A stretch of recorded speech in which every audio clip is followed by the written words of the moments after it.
आइए आज हम एक ऐसी रहस्यमयी और अद्भुत कथा यात्रा पर निकलते हैं जो सीधे घने अनियंत्रित जंगल के दिल से आती है। इस एक्सप्लेनर में हम उस महाकाव्य जैसी कहानी में गहराई से उतरेंगे जो दिखाती है कि नियति किस तरह सभ्य संसार और वन के अनटैम्ड अस्तित्व को एक साथ एक अटूट धागे में बांधती है। यह सिर्फ एक कहानी नहीं बल्कि प्रकृति और हमारे भविष्य के गहरे अदृश्य रिश्ते का एक शानदार वर्णन है। अब गुहा के ये शब्द सुनते ही कथा का एक बिल्कुल लोक कथा वाला थोड़ा रहस्यमयी माहौल बन जाता है। ऐसा लगता है जैसे हम सब किसी आग के आसपास घेरा बनाकर बैठे हैं और एक ऐसी दुनिया की कहानी सुन रहे हैं जहां साधारण मनुष्य ही नहीं बल्कि देवता तक नियति की असीम और चौटिक शक्तियों के सामने खुद को पूरी तरह से मजबूर पाते हैं। और यहीं से इस कथा का सबसे बड़ा, सबसे उलझा हुआ सवाल उभर कर सामने आता है। क्या कोई सच में वाकई नियति से तेज भाग सकता है? क्या किसी नए और अनजान रास्ते पर चलने से अतीत की गलतियों द्वारा बुने गए उन अदृश्य धागों को काटा जा सकता है? यही वो अटल सवाल है जो इस पूरे सफर में हमारे साथ साथ चलेगा। कहानी की शुरुआत एक बहुत ही शांत लेकिन बेचैन करने वाले दृश्य से होती है। तमसा नदी के किनारे आधी रात के उस भारी सन्नाटे में रामा अपने सोते हुए अनुयायियों को जगाए बिना बिल्कुल खामोशी से वहां से आगे निकल जाते हैं। अयोध्या की वो सुरक्षित दीवारें हमेशा के लिए पीछे छूट रही हैं और दो बिल्कुल अलग अस्तित्व आमने सामने खड़े हैं। यहाँ दो बिल्कुल अलग जीवन शैलियों के बीच का फर्क बिल्कुल साफ दिखता है। एक तरफ अयोध्या है, एक ऐसा शहर जो शोक के भारी बोझ तले धीरे धीरे टूट रहा है। वहाँ के मुरझाते पेड़, शांत पक्षी और सूखती नदियाँ उस दर्द को बयां करती हैं। वहीं दूसरी तरफ वो जंगल है जो किसी का नियम नहीं मानता। एक ऐसी जगह जहाँ लगातार बहती नदियाँ, आज़ादी और वन्य जीवों की कच्ची ऊर्जा अपने पूरे उफान पर है। एक शहर जो मर रहा है और एक जंगल जो जीवन से छलक रहा है। जैसे ही रामा इस रहस्यमयी जंगल की धरती पर कदम रखते हैं, हमारी मुलाकात होती है गुहा से, जो इस वाइल्ड जंगल का शिकारी राजा है।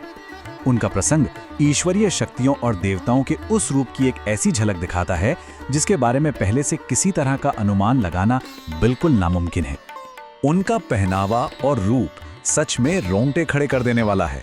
चेहरे पर लाल और नीले रंग की धारियां, भालू की खाल से बनी पोशाक, बाघों के नोकीले दांत का हार और बालों में अलग अलग रंगों के पंख, ये सारे दृश्य मिलकर एक ऐसे इंसान की तस्वीर बनाते हैं जो पूरी तरह से उस जादुई और कठोर जंगल के माहौल में रचा बसा है।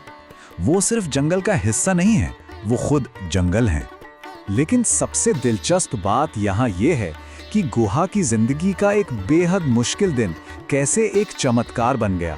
भूखे भेड़ियों से जान बचाने के लिए पेड़ पर फंसा रहना, ठंड से कपा कपा देने वाली रात भर जागना और डर के मारे थिथुरते हुए अनजाने में पेड़ से पवित्र पत्तों और ओस का ठीक नीचे रखी भगवान शिव की मूर्ति पर गिर जाना। किसने सोचा था कि मजबूरी में हो रही इन घटनाओं ने मिलकर एक पूरी और पवित्र पूजा का रूप ले लिया। इरादा भले ही जान बचाने का था, पर ईश्वर तक पूजा पहुंच चुकी थी।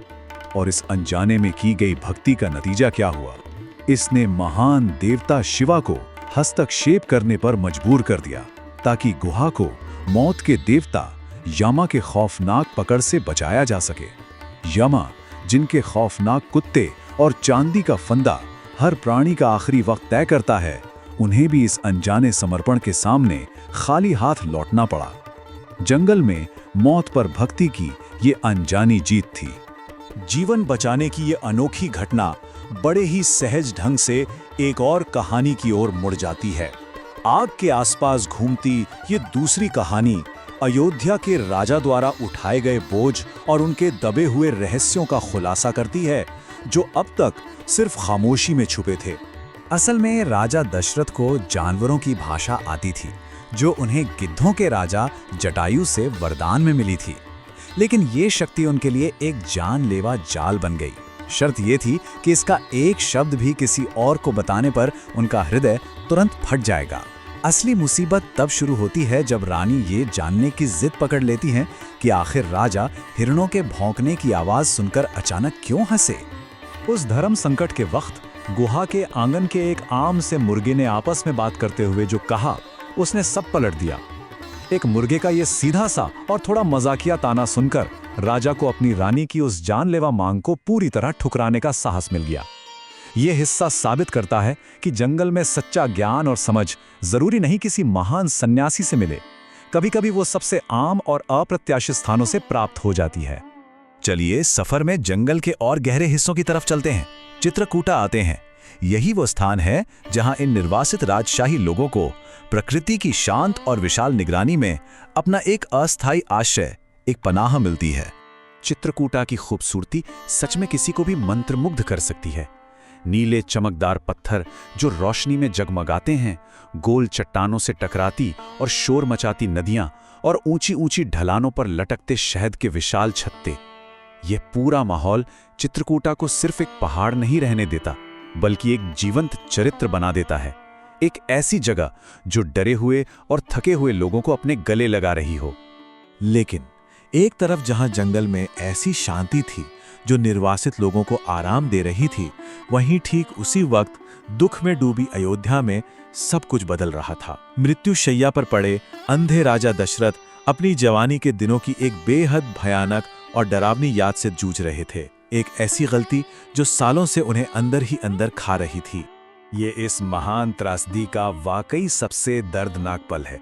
सोचिए, अंधेरे में नदी के किनारे से आती हुई सिर्फ एक आवाज पर भरोसा करके चलाया गया एक तीर अनजाने में पानी भर रहे एक मासूम सन्यासी लड़के के सीने के पार हो जाता है। उस आखिरी सांस गिनते लड़के के वो शब्द पश्चाताप की एक ऐसी आग जलाते हैं जो उस वक्त से लेकर आज तक राजा को उम्र भर झुलसाती रही। जब एक युवा राजा घबराया हुआ और शर्मिंदा ये हृदय विदारक खबर उस मृत लड़के के अंधे और बेसहारा माता पिता के पास ले जाता है ना, तो वहीं पर इस राजा की आगे की पूरी नियति पर मोहर लग जाती है। उस वक्त इस बात का थोड़ा सा भी आभास कर पाना बिल्कुल नामुमकिन था कि गुस्से और अनजाने में की गई इस एक भूल के परिणाम कितने खतरनाक और दूरगामी होंगे।